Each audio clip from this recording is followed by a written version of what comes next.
పేరు పేరున అందరూ కూడా ఉద్యమాబంధనాలు తెలియజేసుకుంటూ జై తెలంగాణ.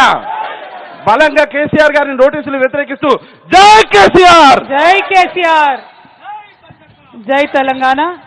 మనోజ గారు మాట్లాడాలి, జాగృతి నాయకురాలు. మా ఆడవాళ్ళకు అవకాశం ఇస్తే అన్నలందరూ గుర్రుగా చూస్తున్నారు, తప్పదు, మేము మాట్లాడి తీరుతాం అంతే.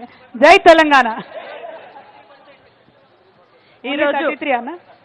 ఈరోజు తెలంగాణ జాగృతి ఆధ్వర్యంలో కవితక్క గారి అధ్యక్షతన నిర్వహిస్తున్న ఈ ధర్నాకి ఇంత పెద్ద ఎత్తున విచ్చేసిన మా అన్న తమ్ముళ్ళకి, అక్క చెల్లెళ్ళకి పేరు పేరున తెలంగాణ ఉద్యమాది వందనాలు తెలియజేస్తున్నాను.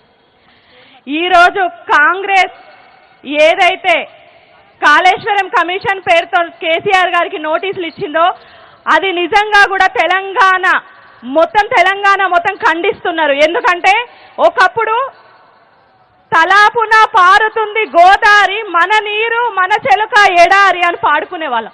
నా చిన్నతనంలో ఎక్కడ చూసినా ఒక పంట, ఒక సంవత్సరానికి ఒక పంట తీయాలన్నా కూడా ఎంత కష్టపడ్డారో మా తాతలు మా అమ్మమ్మలు చూసినాం కళ్ళతోని. ఆ రోజు ఆ బాధ ఎదుర్కొన్న వాళ్ళము. ఈరోజు కేసీఆర్ గారు కాలువలు, చెరువులు, కుంటలు, నదులు ఎక్కడ చూసినా కూడా నీళ్లు పారుతున్నాయి అంటే అది కేసీఆర్ గారు.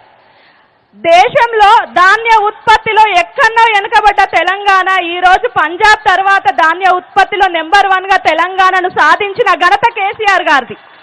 అలాంటి కేసీఆర్ గారికి నోటీసులు ఇచ్చిండ్రు అంటే మీరు కాళేశ్వరం ప్రాజెక్టుని ఎంత మీరు అంటే ఈరోజు గూగుల్ సెర్చ్ చేసినా కూడా నెంబర్ 1 ప్రాజెక్ట్ ఏది, లిఫ్ట్ ఇరిగేషన్ ప్రాజెక్ట్ ఏది అంటే ఈరోజు కాళేశ్వరం ప్రాజెక్ట్ అని వస్తుంది.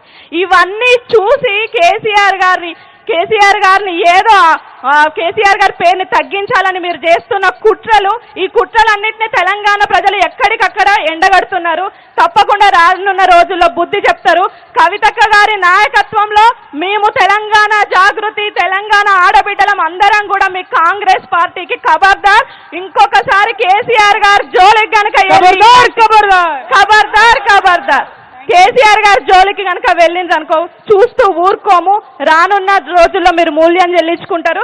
జై తెలంగాణ, జై కవితక్క, జై జాగృతి, జై కేసీఆర్. సార్ అర్చన సేనాపతి గారు మాట్లాడవలసిందే కోరుతాం. ఖబర్దార్ కాంగ్రెస్ పార్టీ నాయకులారా, ఖబర్దార్ కాంగ్రెస్ పార్టీ నాయకులారా, ఖబర్దార్. జై తెలంగాణ, జై తెలంగాణ, జై కవితక్క, వర్ధిల్లాలి. జై కేసీఆర్. అర్చన సేనాపతి గారు మాట్లాడారు. తెలంగాణ జాగృతి ఆధ్వర్యంలో, కవితమ్మ గారి ఆధ్వర్యంలో చేపట్టిన ఈ ధర్నాకు ఇంతమంది అటెండ్ కావడం అనేది చాలా